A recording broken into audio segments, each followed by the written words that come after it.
poursuit aujourd'hui donc le cours sur les statistiques descriptives à une variable. On s'était arrêté au niveau des tableaux de représentation graphique. On a vu les variables quantitatives discrètes. Et là, on poursuit avec les variables quantitatives continues.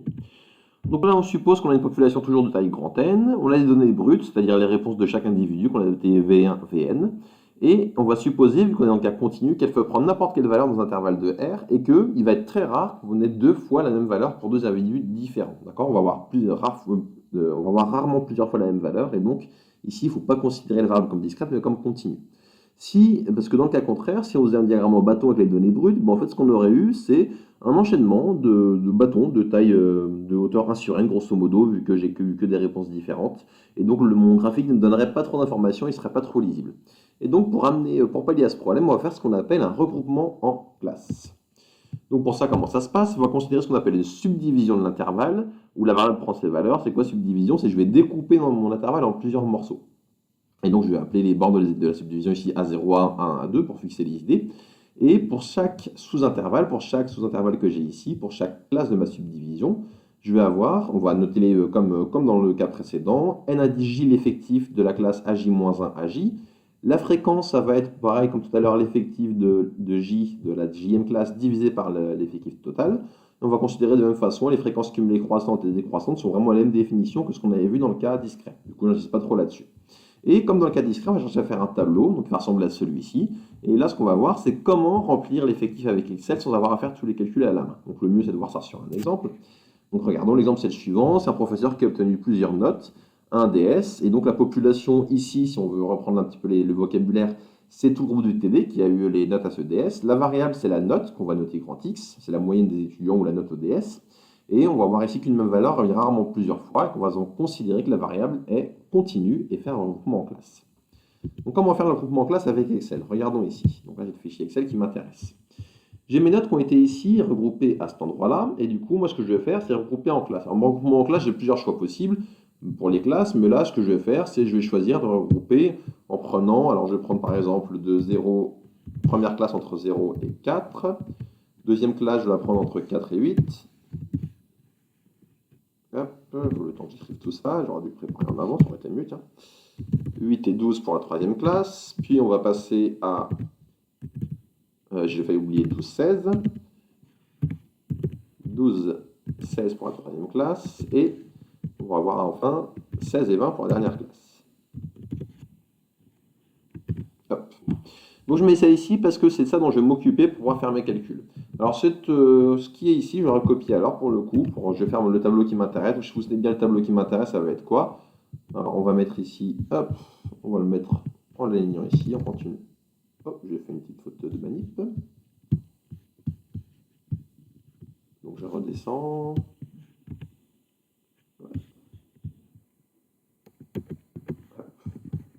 Désolé. Quand je fais entrer, alors j'ai fait le copier-coller, Excel me colle décidément. Excel a envie de jouer avec moi. Je ne laisse pas les lignes comme je le souhaiterais. Voilà, on va faire partir de là. Et reparti. Hop, je me rends compte que j'ai oublié une colonne. D'ailleurs, j'ai oublié 16-20, il me semble. Est-ce que j'ai oublié de le copier ou est-ce que j'ai oublié de le mettre? J'ai oublié de le mettre. Il y a aussi d'autres 16 et 20. Donc, j'ai fait oublier, hop, une classe carrément. C'est reparti pour un tour. Je vais la récupérer aussi, celle-ci. Donc là, j'ai mis 16 fermé pour que la valeur 16 soit bien. Donc, vous voyez que là, j'ai 16 ouverts. J'ai pris 16 fermés pour que la valeur 16 soit bien comptabilisée dans au moins une de mes classes. Et le 20 ouvert aussi, d'ailleurs. Tout ça, j'ai fermé le 20 pour qu'il soit comptabilisé également. Alors, je vais mettre le tableau qui m'intéresse au final. Donc, moi, ce qui m'intéresse, c'est quoi? Ça va être ici les effectifs. Donc là, j'ai les valeurs X possibles. Je vais mal aligner, je me rends compte. Je vais mettre ici les valeurs X possibles. Je vais mettre ici les effectifs. Ici, la fréquence. Ici, les fréquences cumulées croissantes. Et ici, les fréquences cumulées décroissantes. Voilà ce qui m'intéresse ici. Ça, je vais le réaligner comme il faut. J'ai fait un décalage. Voilà, on soit aligné par rapport à ce qu'il y a en haut. Ce n'est pas obligatoire, mais ça sera plus facilement lisible si je l'aligne. Donc voilà, regardons. Le tableau qui m'intéresse, c'est celui-ci, c'est ça que je veux remplir. Et l'idée, c'est, je n'ai pas envie de remplir ça comme ça en comptant à la main. Comptant à la main, qu'est-ce que je veux dire par là? Pour avoir l'effectif de 0,4, il faudrait que je compte le nombre de notes entre 0 et 4. Pareil pour 4,8, pour 8,12, etc. Alors il y a plusieurs façons de remplir ce tableau. Moi, je vais vous montrer la façon qui me semble qui me semble pas forcément la meilleure d'ailleurs, mais celle que moi je trouve la plus pratique et la plus efficace. Quelle va être l'idée? Et en plus, il va vous permettre de réfléchir un peu. L'idée, c'est de savoir combien j'ai donc de notes entre 0 et 4. Bah, du coup, là, j'ai préparé une sorte de tableau intermédiaire où chaque note, qu'est-ce que je vais faire? Je vais la tester. Je vais tester, dans un premier temps, est-ce qu'elle est entre 0 et 4. Comment je vais faire ceci? Bah, comme j'ai deux conditions, enfin deux conditions. Pourquoi? Pour être entre 0 et 4, il faut être à la fois plus grand que 0 et plus petit que 4. Et du coup, je vais faire un test avec deux conditions. Pour faire un test avec plusieurs conditions, je vais utiliser la fonction et. Donc, je vais mettre égal et. Et qu'est-ce que je vais tester? Je vais tester est-ce que la valeur qui est ici est inférieure à 4, strictement, donc inférieure à 4. Et vous voyez, il vous demande plusieurs valeurs logiques et des points-virgules entre chaque valeur logique Excel. Du coup, la première valeur logique, c'est ce que A2 plus petit 4, point virgule. Je vais tester ce que la même case, c'est-à-dire toujours A2, est supérieure ou égale à 0. Hop, et je vais faire entrer, il me met faux. C'est normal parce que 8, 25 n'est pas entre 0 et 4. Pour avoir un nombre et pas faux, je vais mettre à la fin x1. Quand je mets x1 à la fin, Excel il comprend qu'est-ce que je veux, c'est une valeur numérique. Et qu'est-ce que je vais faire de ça? Je vais l'étendre jusqu'en bas. Hop, et là j'ai un tableau avec des 0 et des 1 qui me permet de savoir. Donc ces 0 et ces 1, ça permet de savoir combien j'ai de notes entre 0 et 4. Donc là je vois que j'ai 3 qui a un 1, donc je l'ai mis entre 0 et 4, et j'en ai pas d'autre pour le coup. Qu'est-ce que je vais faire maintenant? Je vais faire la même chose pour 4 et 8. Alors qu'est-ce que je peux faire? Je pourrais étendre la formule, mais regarde ce qui se passe si j'étends la formule directement. Si j'étends la formule, en fait il me fait un décalage. Là il est en train de tester. Là qu'est-ce qu'il me teste? Il me teste cette valeur-là. On lui tester le 8,25. Qu'est-ce que j'ai oublié? Vous le savez, j'ai oublié les $. Il faut que je la mette au bon endroit les $. C'est-à-dire, moi vers le bas je veux que ça marche, mais par contre je ne veux pas pouvoir décaler vers la droite. Donc le $, il faut que je le mette ici devant le A. Donc, je vais mettre le $, devant le A, à cet endroit-là, et devant le A, à cet endroit-là. Parce que je ne vais pas bloquer dans les deux sens. Donc là, quand je vais étendre, regardons ce qui se passe. Hop, quand j'étends, donc là, il a bien testé la bonne case, le A2. Par contre, il faut que je modifie, c'est les valeurs. Donc là, je veux savoir, est-ce que je suis plus petit que 8? Et est-ce que je suis supérieur ou égal à 4? Hop, là, il me met 0, c'est normal, je suis pas entre 4 et 8. Là, je vais tester, est-ce que je suis plus petit que 12? Et est-ce que je suis supérieur ou égal à 8? Du coup, je mets les bonnes valeurs. Là, il m'a mis 1, normal, 8,25 est bien entre 8 et 12. Là, je vais tester, est-ce que je suis plus petit que 16? Et est-ce que je suis supérieur ou égal à 12? Hop. Et enfin, ici, je vais tester, est-ce que la valeur qui m'intéresse est inférieure à 20? Ah, je me suis trompé, d'ailleurs, je veux inférieur ou égal. J'ai oublié égal, on va la rajouter. Et est-ce qu'elle est supérieure ou égale à 16? Donc là, ce que je vous invite, c'est bien retenir ce type de formule pour être capable de les refaire pendant le TP. Donc maintenant, je vais étendre mes formules vers le bas. Alors comme j'ai mis mon tableau plus bas, je vais faire un petit test. Est-ce que si je fais ça, ça va me l'étendre comme il faut? Ou est-ce qu'il va déborder sur mon tableau? Non, ça va, Excel comprend. Donc là, comment j'ai fait? J'ai fait un double clic sur la case qui est là. Et quand je fais ça, il me l'étend automatiquement vers le bas. Et je vais faire ça pour chaque colonne ici. Donc là, je vois que j'ai un tableau avec des 0 et des 1. J'ai 1 quand la valeur est dans la case qui m'intéresse. Donc là, j'ai 1 entre 12 et 16, ça correspond. Et 0 partout ailleurs. Comment je peux pouvoir avoir l'effectif? J'ai des 0 et des 1 pour chaque intervalle. Et moi, c'est quoi l'effectif? C'est le nombre d'éléments qui est dans l'intervalle. C'est donc le nombre de 1. Comment je peux avoir le nombre de 1 quand j'ai que des 0 et que des 1? Une façon simple, c'est de faire une somme. Si je fais égale somme de toute la colonne qui est là avant, si je fais ça, je vais obtenir bien la somme de 0 et de 1, ça va être le nombre de 1. Ça va donc être bien mon effectif. Là, je le fais pour cette colonne-là, je vais le faire pour tous les éléments qui sont ici. Tant qu'à faire pour avoir un tableau complet, je vais également mettre ici le total. Tac. Donc mettons ici le total. Je vous rappelle comment on remplit le total. Je fais la somme de toute ma ligne pour obtenir le total, le nombre total de notes ici. Voilà, qui correspond à l'effectif total. Le reste, on l'a déjà vu, moi, comme le refaire ensemble, je vais faire mon tableau un peu plus propre en mettant partout le quadrillage. Donc on l'a déjà vu dans le cas discret, mais là ça va être pareil, donc faisons-le quand même pour s'entraîner. La fréquence, je vais faire égale, je vais faire cette case-là, je vais la protéger avec un $. Donc je vais mettre le $ bien partout où il faut. Devant, alors là je ne clique que vers la droite, donc je vais mettre le $ devant le B, ça va suffire. Et divisé par, oh pardon, c'est pas là qu'il faut que je mette le $, bien évidemment, excusez-moi, donc divisé par, le $, c'est là que je dois le mettre, bien évidemment, sur le total. Et donc $, devant le G pour protéger ma cellule quand je vais bouger. Tac. Et maintenant, on va agrandir, on va poursuivre jusqu'ici, vérifier que le total est bien égal à 1, la somme des fréquences, c'est bon, c'est bien le cas. Fréquence cumulée décroissante, pardon, si vous vous souvenez bien, je mets la première fréquence qui est ici, et ensuite, égale, je prends la fréquence cumulée précédente, plus la fréquence que je viens de calculer. Et j'étends, et à la fin, il faut que je termine par 1 pour vérifier que c'est bon. C'est bon du coup. Fréquence cumulée décroissante, je pars de la fin ce coup-ci, donc égale la dernière fréquence. Attention à ne pas se tromper de ligne. Et là, égale la fréquence cumulée décroissante qui est juste là, plus la fréquence nouvelle. Et pareil, je ne me trompe pas de ligne, je prends bien les fréquences et pas les fréquences cumulées, qui est là.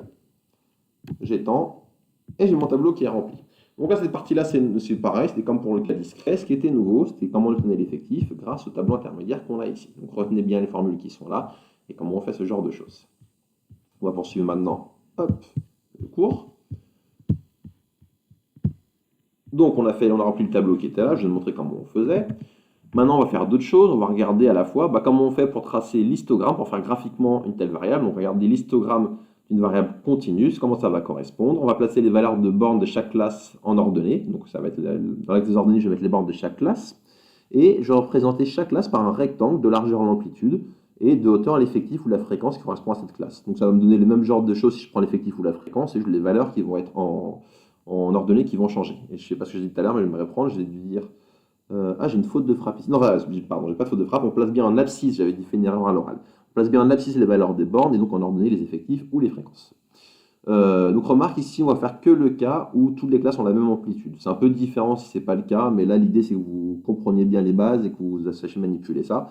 Sachez que si les intervalles n'ont pas tous la même amplitude, il y a des petites nuances à faire. Je vous laisserai essayer d'y réfléchir et si vous voulez, vous pourrez me questionner là-dessus, il n'y a pas de souci. Donc voilà comment on va faire les histogrammes et on va faire un autre type de graphique maintenant. On va faire des faire sur Excel, mais je vous présente d'abord le type de graphique qu'on va faire, qui s'appelle la fonction de répartition empirique. À quoi ça correspond? Donc la fonction de répartition empirique, comment je l'obtiens? Avant la plus petite valeur, elle vaut tout le temps 0. Après la plus grande valeur, elle vaut tout le temps 1.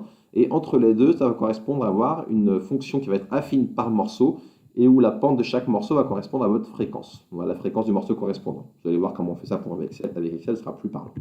Donc regardons comment on fait. Alors je vous en dis deux mots d'abord ici. Donc c'est une courbe affine par morceau, comme je vous l'ai dit, elle va être continue. Pour la tracer, donc comme avant la première valeur elle vaut 0, avant la première valeur je vais le passer à 0. Puis on va prendre le point d'abscisse, la deuxième valeur, pour le deuxième point d'abscisse, la deuxième valeur, donc la valeur suivante des fréquences cumulées croissantes, de notre subdivision, et je vais mettre en ordonnée la première fréquence cumulée croissante. Puis je vais prendre le point d'abscisse de la subdivision suivante et en ordonnée la fréquence cumulée croissante suivante. Et je réitère ça jusqu'à obtenir le dernier point de subdivision qui a forcément pour ordonnée 1. Et après ce dernier point, j'aurai 1. Une fois que j'ai fait ça, je trace les segments entre chaque point successif. Ça, si vous le faites à la main, mais bien évidemment, nous, on va voir comment faire ça avec Excel. Du coup, c'est parti. Alors ici, on est dans le cas exemple net. Hop. Donc de quoi j'ai besoin ici? Alors on va d'abord faire les histogrammes. Je vais faire ici préparation graphique. Donc un onglet que je vais appeler préparation graphique. Renommé préparation graphique.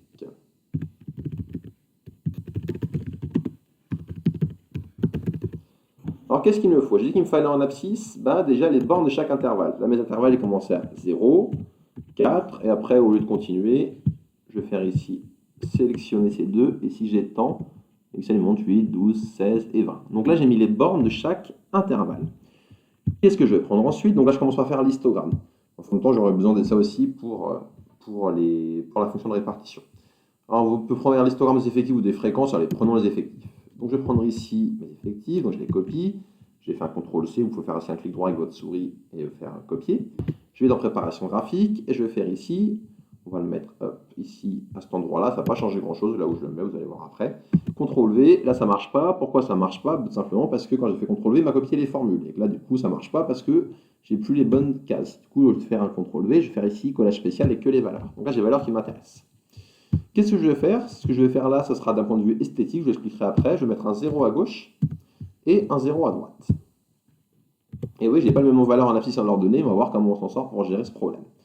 Premièrement, on va considérer uniquement la ligne avec les effectifs, avec le 0 à gauche et à droite. Donc là, je prends la ligne des effectifs avec le 0 à gauche et à droite. Puis, je vais aller dans Insertion, je vais faire ici un graphique, et on va prendre ici histogramme 2D. Une fois que j'ai fait cela, je vais aussi remplacer mes étiquettes ici de l'axe mes abscisses. On l'avait déjà fait pour le cas précédent. Donc on se place, clic droit, sélectionner des données, et on va modifier ici les étiquettes de l'axe horizontal, donc les abscisses. Pardon, j'ai pas cliqué au bon endroit, c'est celui-là que je voulais prendre, et je prends ici toute la ligne. Hop. Une fois que c'est fait ça, je vais faire plusieurs choses. Premièrement, je vais double-cliquer sur ma barre, je vais mettre largeur dans l'intervalle, je vais la mettre ici au maximum. dire 500, il me semble. Non, pardon, c'est plutôt l'inverse, c'est au minimum, donc 0. J'avais la même confusion dans le cas précédent. Dans le cas précédent, je mettais au maximum quand je voulais faire le diagramme au bâton, si vous vous souvenez bien dans la vidéo précédente. Là, je vais mettre au minimum pour qu'en fait, avoir bien tous mes histogrammes qui sont, tous mes cellules qui sont collés, que ça ressemble bien à une variable continue. Là, quel est mon problème? C'est que là, je vois que 0, 4, 8 ne sont pas au bon endroit. Comment je vais m'en sortir? Je vais faire un clic ici sur l'axe et je vais faire un... alors, clic droit, ça ne va pas marcher. Il faut que j'aille ici, clic sur l'axe et je vais dans Accueil. Et dans Accueil, regardez, vous allez faire ici Aligner vers la droite. Quand je fais ça, qu'est-ce qui se passe? Regardez, donc je reprends, c'était comme ça de base. Je aligne vers la droite, et en faisant aligner vers la droite, vous voyez que j'ai bien, entre 0 et 4, j'ai cette amplitude-là, pardon, cette amplitude, j'ai cette hauteur-là, entre 4 et 8, j'ai ici cette colonne-là, 8 et 12, cette colonne-là, 12 et 16, et 16 et 20. Pourquoi j'ai mis le 0 à gauche et à droite? C'est pour avoir ici un espace, et un espace à gauche et à droite. Là, pour le coup, comme ça commençait en 0, j'aurais pu ne pas mettre le 0 de gauche, et avoir l'alignement et les deux 0 superposés, mais comme ça ne commencera pas tout le temps en 0, je vous montre comment faire, si jamais vous n'aviez pas eu une valeur qui commençait en 0. Donc voilà comment on obtient ici l'histogramme dans le cas d'une variable continue. Qu'est-ce qu'il nous reste à faire? À mettre le titre du graphique. On peut mettre ici histogramme. Hop, ça c'est mon histogramme des notes.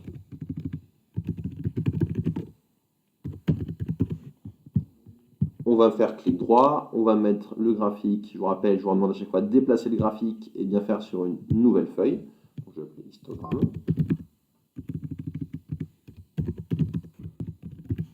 On le fait bien sur une nouvelle feuille pour l'avoir en grand graphique, c'est plus propre. Et ensuite, n'oubliez pas, il faut aussi mettre le titre des axes. Donc on va avoir ici titre des axes, on peut le mettre à partir de là. Donc là, ça va être à cet endroit-là, on va avoir les notes. Donc les notes vont de 0 à 20. Hop. On va avoir ici, en ordonnée, les effectifs. On va faire pareil avec les fréquences. Du coup, dans ce cas-là, ce qu'on aura mis, ce n'est pas les effectifs, mais les fréquences. Et les valeurs seraient allées de 0 à 1. Donc voilà comment on fait l'histogramme. Ça, c'est pour l'histogramme. Regardons maintenant comment on va faire pour faire l'autre graphique qu'on avait vu, c'est-à-dire le... Hop, donc je reprends ça, j'en aurais besoin. CTRL-C, je remets là. Là, on a fait l'histogramme avec ce qui est ici. Maintenant, ce qu'on va faire, c'est la fonction de répartition empirique. Donc, la fonction de répartition empirique, elle se trace grâce aux fréquences cumulées croissantes que j'ai ici. Donc, je vais les prendre là. Je les copie avec CTRL-C. Et je vais venir ici. Je vais les coller à partir de là. Et je vais faire un collage spécial pour prendre les formules ici. Ici, qu'est-ce que je dois rajouter? Si vous vous souvenez bien, ce qu'on a dit sur la fréquence, sur la fonction de répartition empirique, c'est qu'avant la première valeur, elle vaut 0. Du coup, j'ajoute la valeur 0 qui est ici. Ensuite, comment je vais faire? Alors, je pourrais très bien faire en 2 fois, il me semble. On va le faire en 1 fois ce coup-ci. On va voir si ça marche, vous allez voir, on tâtonne en même temps. Mais je pense que ça va marcher. On va faire insertion. Et ce qu'on va faire, c'est ici, on va faire nuage de points. Et on va faire un nuage de points relié. Alors, attention, c'est lesquels? Celui-là, c'est avec des courbes qui sont ici arrondies, c'est pas ce qu'on veut. Nous, on a une fonction affine, du coup, prendre celui-ci, nuage de points avec des lignes droites et des marqueurs. Donc là, vous voyez qu'en faisant ça, j'ai mis ma fonction de répartition empirique. Donc avant 0, elle vaut 0. Alors j'aurais pu, même si je souhaitais d'ailleurs, mettre ici une valeur par exemple moins 4 et 0 pour bien montrer qu'avant 0, elle vaut 0. Et mettre une valeur 24 et 1 pour bien montrer qu'après 20, elle vaut 1. Mais ce n'est pas obligatoire, on peut s'arrêter là. Là, j'ai vraiment la partie intéressante de ma fonction de répartition. Mais ça marchait aussi ce que je vous ai dit, ce que je viens de vous dire à l'oral. Alors on va faire comme d'habitude, maintenant, du graphique. C'est la fonction de répartition. Empirique. Alors là, je vois que mes gradations elles vont de 0 à 20. Je pourrais changer ça, on va voir après. Pour le moment, on va laisser tel quel. Je vous ferai quelques manipulations sur ça après. Mais en tout cas, ce qui est sûr, c'est que, comme d'habitude, moi j'ai un graphique, je vais faire un clic droit. Je vais faire déplacer le graphique. Je vais faire ici, hop, nouvelle feuille. Ça va être la fonction de répartition.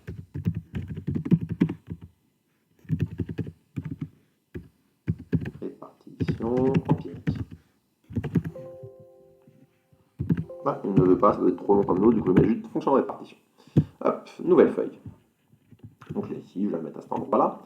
La fonction de répartition, alors, on va la laisser comme ça pour un moment, ou bien non, prenons une bonne habitude dès maintenant. Déjà, j'ai fait oublier le titre des axes, excusez-moi. Donc en abscisse, je vais avoir ici mes notes, et en ordonnée, ça correspond aux fréquences cumulées croissantes. On va mettre FCC.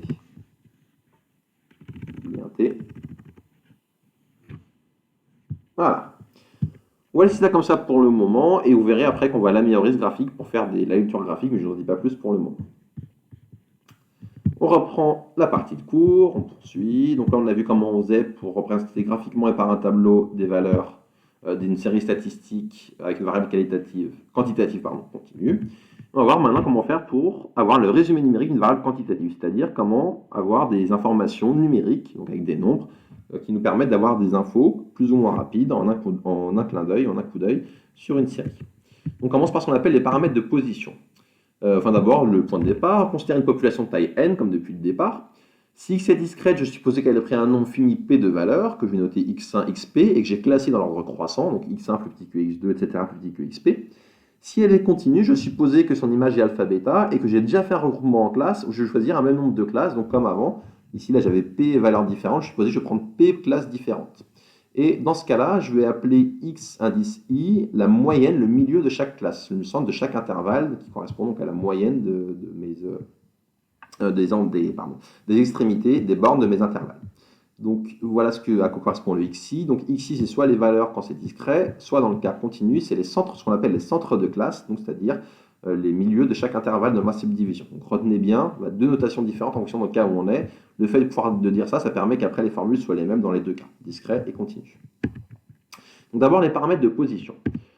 On va considérer qu'on a une variable qui est discrète ou respectivement continue. Son mode, donc première chose, qu'on appelle le mode, qu'on note m indice grand x, c'est là où la valeur, respectivement classe ou dans le cas continu, de la variable correspond à la fréquence maximale. Donc là où j'ai ma fréquence maximale, j'appelle ça le mode. Donc ou bien la classe modale, on peut aussi ça des fois, on peut appeler ça aussi comme ça dans le cas continu. Autre chose, on va considérer, donc le mode c'est assez visuel, hein, c'est la valeur qui est la plus représentée. Autre définition, la moyenne. Comment on fait pour trouver la moyenne? Notation pour une moyenne en statistique, c'est x bar. C'est donné par, regardons, la somme des fréquences fois xi ou 1 sur n fois la somme des ni fois xi. Alors, est-ce que cette notation est naturelle? Oui, je vais essayer de vous en convaincre tout de suite. Imaginons, vous avez plein de notes. Vous avez plein de notes. Chaque note a un certain coefficient n indice i. Donc là, l'effectif correspond au coefficient. Je considère qu'il n'est pas pondéré. C'est-à-dire que la somme des coefficients ne fait pas 1. Vous allez avoir des coef 2, des coef 3, etc. Comment vous allez faire pour avoir votre moyenne du E, votre moyenne de semestre? Vous allez faire la somme de quoi? Des notes fois vos coefficients divisé par le poids total, c'est-à-dire divisé par la somme des coefficients. Donc là, la formule de moyenne que vous avez là, c'est la formule classique que vous connaissez depuis toujours. Avec peut-être juste ce qui peut vous donner le note, c'est une notation grand sigma. Cette notation grand sigma, elle signifie somme. Donc c'est la somme pour y allant de 1 à p de ni fois xi. Autrement dit, je prends la première note, je la multiplie par son coefficient, plus je prends la deuxième note, je multiplie par son coefficient, plus etc. jusqu'à la dernière note multipliée par son coefficient, et le total, j'en fais la somme, et donc je le divise par le nombre total la somme des coefficients. Donc voilà comment on fait pour calculer la moyenne. Donc une remarque, la moyenne est une unité, celle des valeurs de x, et si on a les données brutes, pour calculer la moyenne, c'est très rapide. Il suffit de faire la somme, si vous avez juste toutes vos notes qui sont notées en vrac, qui ont toutes les mêmes coefficients, vous faites la somme de vos notes divisée par le nombre total de notes. Donc autre chose d'intuitif. On a une propriété qui peut être intéressante sur la moyenne, elle est ce qu'on appelle linéaire, j'en parlerai plus en deuxième année de ce mode de linéaire, mais c'est-à-dire que si je prends une série statistique grand X, je connais sa moyenne x bar, et que je considère y de la forme ax plus b. Comment je calcule la moyenne de y? Ça va être a fois la moyenne de x plus petit b, où a et b sont des constantes. Autre définition, autre paramètre de position, ce qu'on appelle la médiane. Donc on la note Q indice 2, vous allez voir pourquoi après. Donc c'est la valeur qui sépare votre population en deux sous-effectifs de même taille. Qu'est-ce que ça signifie? Ça signifie que avant votre médiane et après votre médiane, vous avez autant d'individus. D'accord? Donc la médiane possède également une unité, cette valeur de x. Alors on va avoir deux cas de figure, enfin un cas particulier, c'est donc dans le cas discret, si n est paire, on ne peut pas rigoureusement encadrer, on ne peut rigoureusement qu'encadrer la médiane par la n sur deuxième et une plus unième deuxième valeur. Observez. Qu'est-ce que je veux dire par là? Si vous avez... alors, on va commencer par le cas impair, c'est plus simple. Dans le cas impair, imaginons que vous avez 11 valeurs différentes. Vous avez 11 valeurs différentes. Comment faire pour avoir la médiane? Vous les classez par ordre croissant, vous prenez la sixième. Parce que quand vous prenez la sixième, vous en aurez bien exactement 5 avant, exactement 5 après. Si vous avez 10 valeurs différentes, là, ça ne va pas marcher. Il faudrait prendre, pour en avoir 5 avant, 5 après, il faudrait faire la 5,5e. Ça n'existe pas, la 5,5e. Donc dans ce cas-là, ce qu'on va faire, on va faire la moyenne de la 5e et de la 6e, et on va dire que c'est ça la médiane.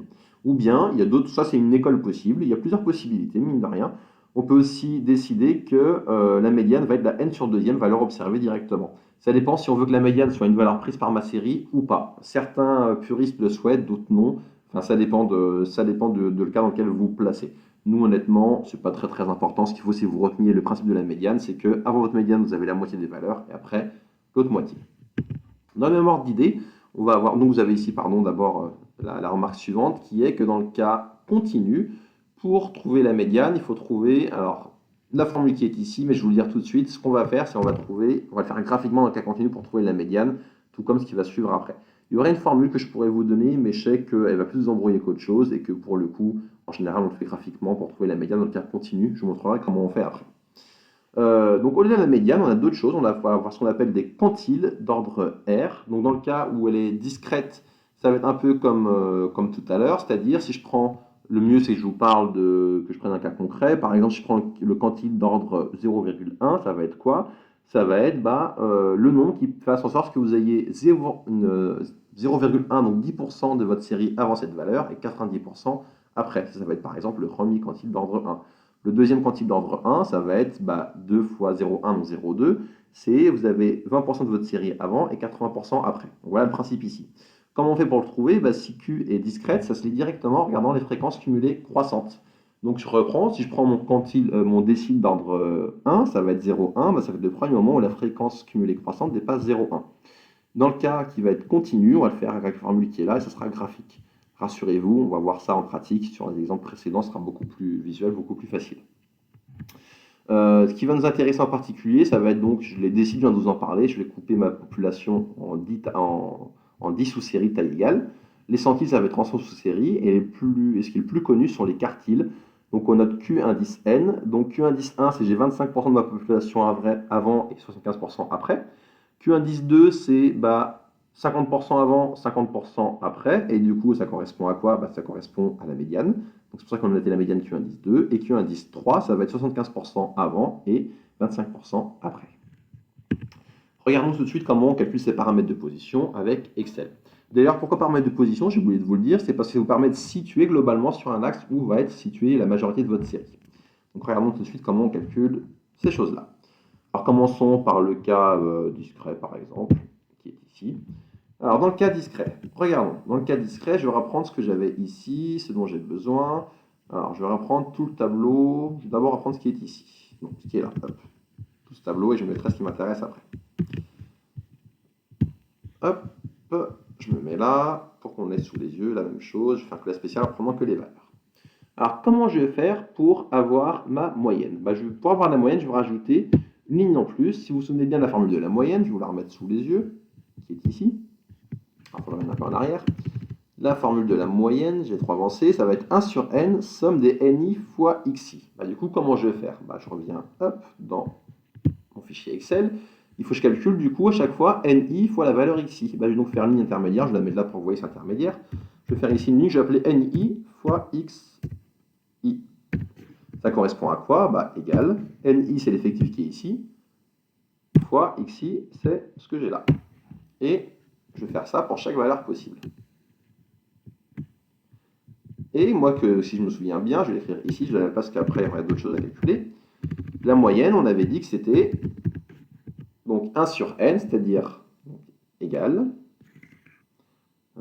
J'ai perdu mon égal de vue, pardon, égal. Donc 1 sur n serait 1 sur le total fois la somme de mes ni fois xi. Du coup, je vais faire égal la somme de ce que j'ai ici, la somme des ni fois xi, fois 1 sur n, c'est-à-dire divisé par le total divisé par n.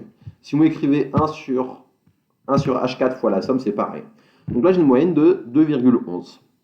Une remarque, quelque chose qui est assez intuitif, la moyenne, obligatoirement, elle est comprise entre votre plus petite, c'est-à-dire 0, et votre plus grande valeur, c'est-à-dire 5. Donc il faut bien vérifier ça pour vérifier que vous n'avez pas de bêtises.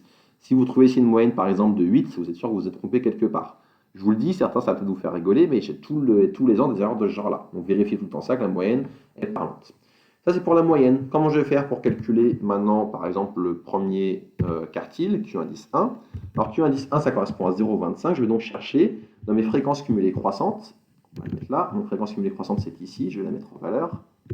Je vais mettre là en rouge, par exemple. Hop. Dans les fréquences cumulées croissantes, je vais chercher la première fréquence cumulée croissante qui dépasse pour Q1 0,25. Là, je n'ai pas dépassé 0,25. Là, c'est le cas. Du coup, ça correspond à 1. Donc, mon premier quartile, c'est 1. Premier instant où je dépasse 0,25. Pour la médiane, ou le deuxième quartile, Q2, ça va être quoi? Première fréquence cumulée croissante qui dépasse 0,5. Quand je dépasse 0,5, c'est ici. Ça va être 2 du coup, par exemple. Si je prends le troisième quartile, ça va être la première fréquence cumulée croissante qui dépasse 0,75. Ça va correspondre à quoi? Bah, ça va être ici pour le coup 3. Alors c'est pas tout le temps comme ça, 1, 2, 3, hein, mais ça correspond à ça. Pour visualiser, prenons par exemple le premier décile, donc D indice 1. Le premier décile, c'est première fréquence cumulée croissante qui dépasse 0,1. Alors quand est-ce que je dépasse 0,1? C'est ici, ça va donc me faire 1. Prenons le 9e décile par exemple, D indice 9. Donc D indice 9, ça va être la première fréquence cumulée croissante qui dépasse 0,9. Première instant qui dépasse 0,9, c'est ici, ça va donc vous faire 4. Et voilà comment on calcule les quartiles, les déciles, etc. dans le cas d'une variable discrète. Donc ça, c'est dans le cas d'une variable discrète. Comment on fait dans le cas d'une variable continue? Donc on revient à mon exemple des notes. Hop, je vais reprendre mes données qui sont ici et le tableau qui est là. Alors j'ai deux façons de faire. Pour la moyenne, pour le coup, pour la moyenne, le plus simple et le plus précis, donc moyenne, c'est de faire avec les données brutes. Parce que quand vous avez les données brutes, Excel les pratiques, vous faites égal moyenne. Donc vous l'écrivez, vous le proposez ici, égal moyenne. Vous sélectionnez vos données et vous faites entrer et c'est réglé. Il faut que je remonte. Et là, vous avez votre moyenne qui a été calculée. Donc là, la moyenne est 12,06. Une moyenne pas mal SDS pour le coup.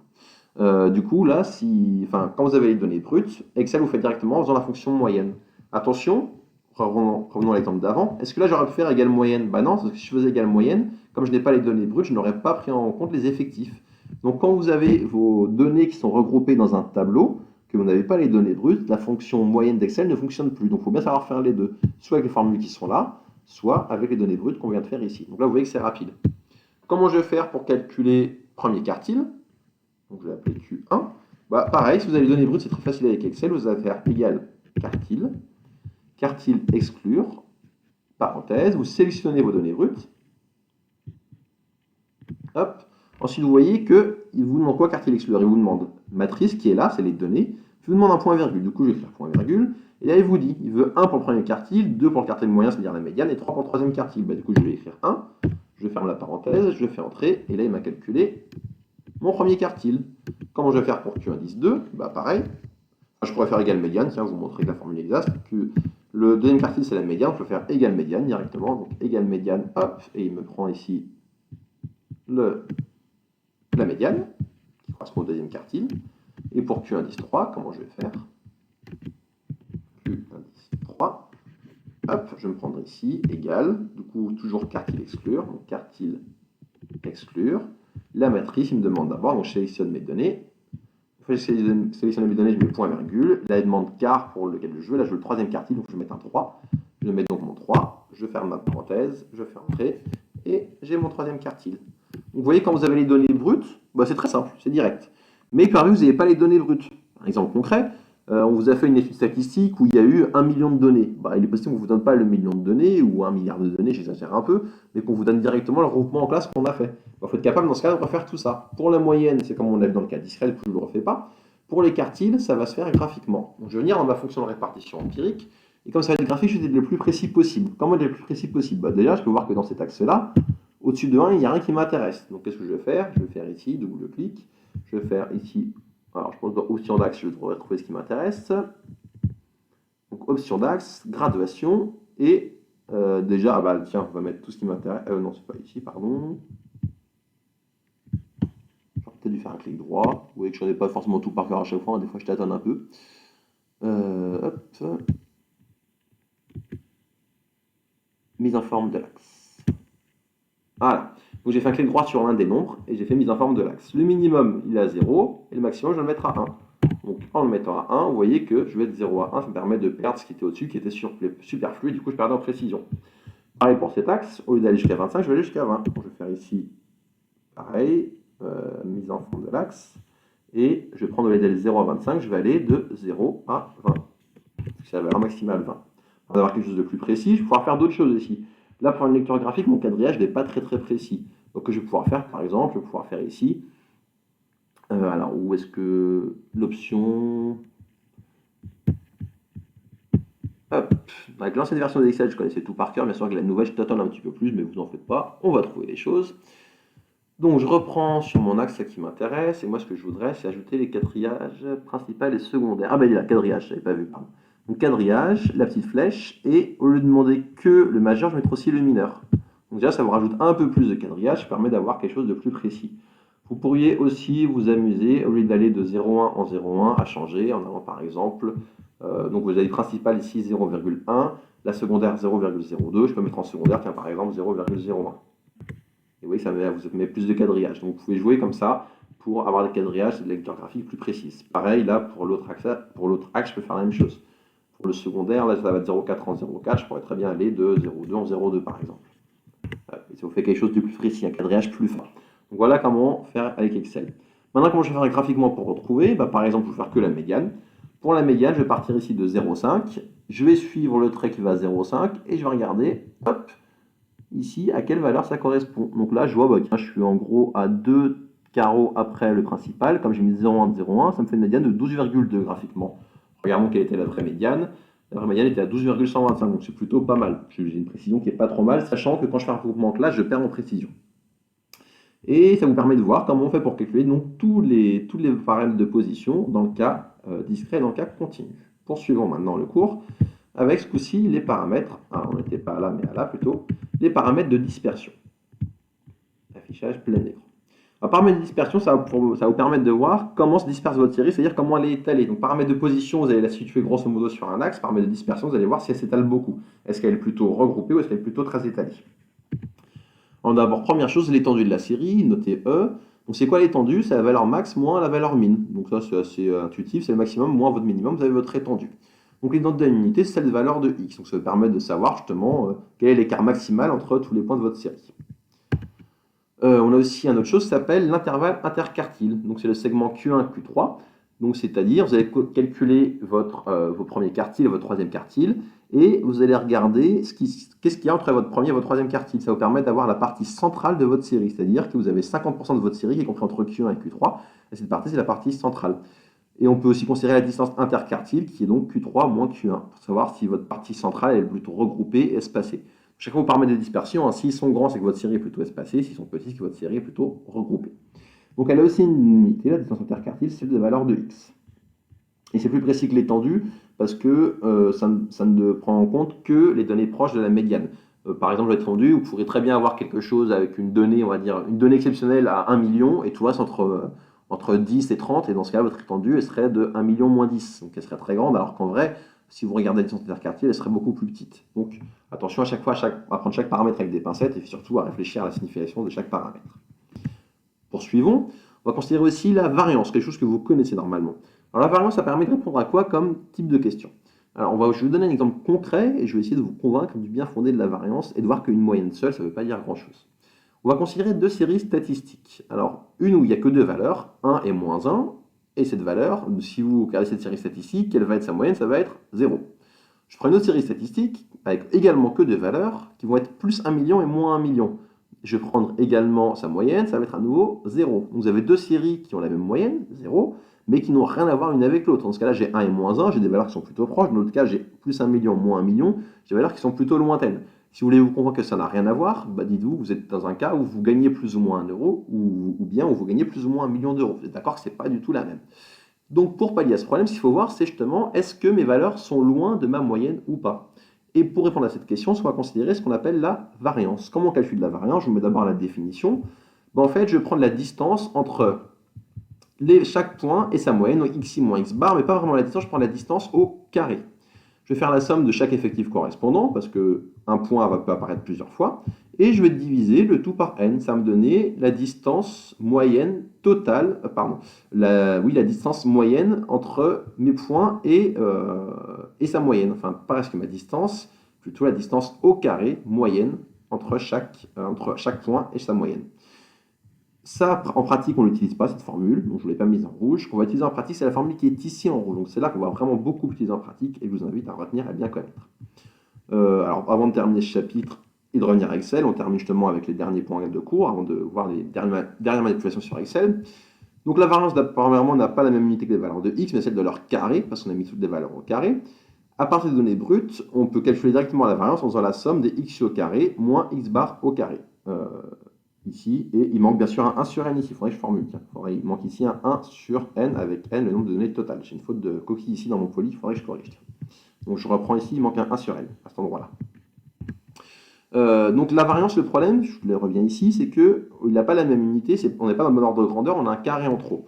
Du coup, la variance n'est pas très parlante. Ce qu'on va considérer, c'est plus l'écart type. C'est quoi l'écart type? On prend la racine carrée de la variance justement pour éviter ce problème qu'on ait un carré en trop et qu'on ne soit pas dans le bon ordre de grandeur. Du coup, l'écart type, il a la même unité que les valeurs de x, donc c'est plutôt lui qui va nous intéresser, qui va être plus parlant. Et on note souvent, la variance sigma carré x au lieu de variance de x, pour avoir en tête que donc l'écart type c'est sigma x, c'est la racine de la variance, et donc sigma carré, c'est bien la variance. Et un dernier petit théorème qui vous dit que si vous avez une variable, on ne va pas trop l'utiliser, mais je vous en parle rapidement. Donc j'ai grand X, une variable statistique, grand Y qui vaut A grand X plus B. Dans ce cas-là, la moyenne, on l'avait déjà vu. Et ce qui va se passer, c'est que pour la variance de Y, j'ai oublié le B, et je vais faire A au carré fois la variance de X. Juste rapidement, intuitivement, c'est logique en fait. Je vous ai dit que la variance, ça traduisait la distance entre une série et sa moyenne. En fait, quand j'ajoute B à une série, ça ajoute B à la moyenne. Et du coup, la distance est inchangée. Bon, je ne vous en dis pas plus sur ça. Pour terminer, on va juste voir les dernières manipulations à faire sur Excel pour calculer ce qu'on vient de voir ici. Donc notamment la variance, c'est ça qui demande le plus de calcul. Le reste, par exemple, la distance interactive, c'est juste faire Q3 moins Q1. Donc je vais vous laisser faire par vous-même. Revenons d'abord du coup à l'exemple des ordinateurs. Alors, on avait calculé la moyenne, on va calculer maintenant la variance. Comment je vais calculer la variance?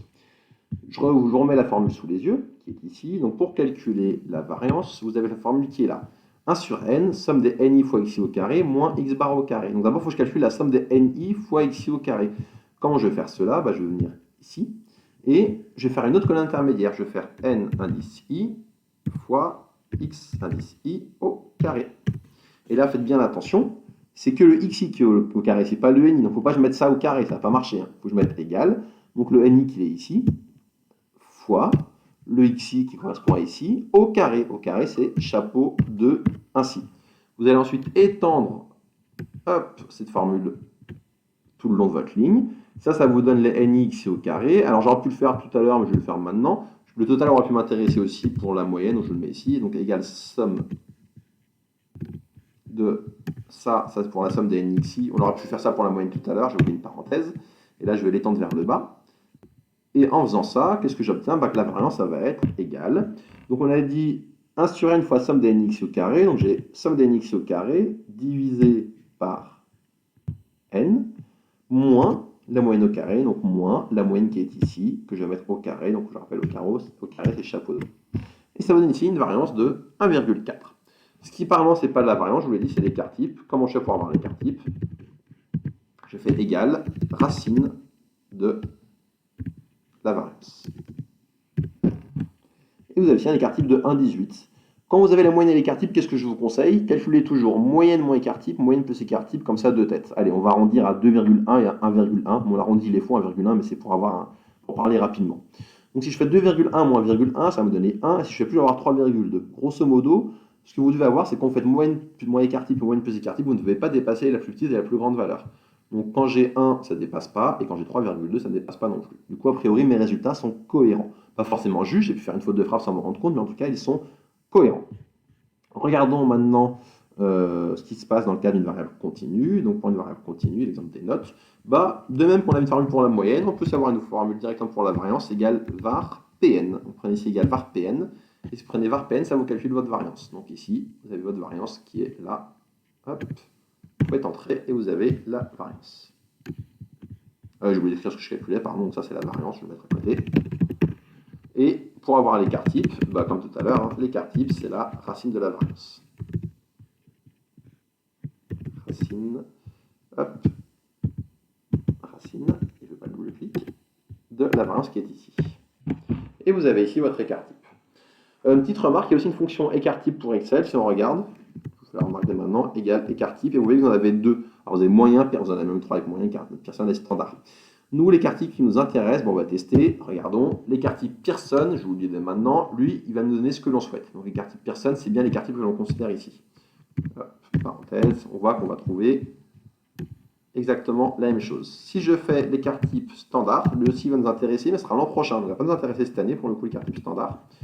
L'écart type standard, hop, en prenant bien toute ma plage de données, sinon je n'aurai pas la même valeur forcément. Enfin, je n'aurai pas la même dans tous les cas, mais elle sera vraiment très éloignée. Vous voyez qu'il y a une petite différence entre écart type Pearson et écart type standard. Je vous expliquerai quelle est cette différence l'an prochain pour faire ce qu'on appelle des statistiques inférentielles. Mais retenez que nous, ici en stat descriptif, ce qui nous intéresse, c'est celui-ci, c'est l'écart type Pearson. Pour être sûr de ne pas vous gourer, je vous conseille de faire racine de la variance à chaque fois.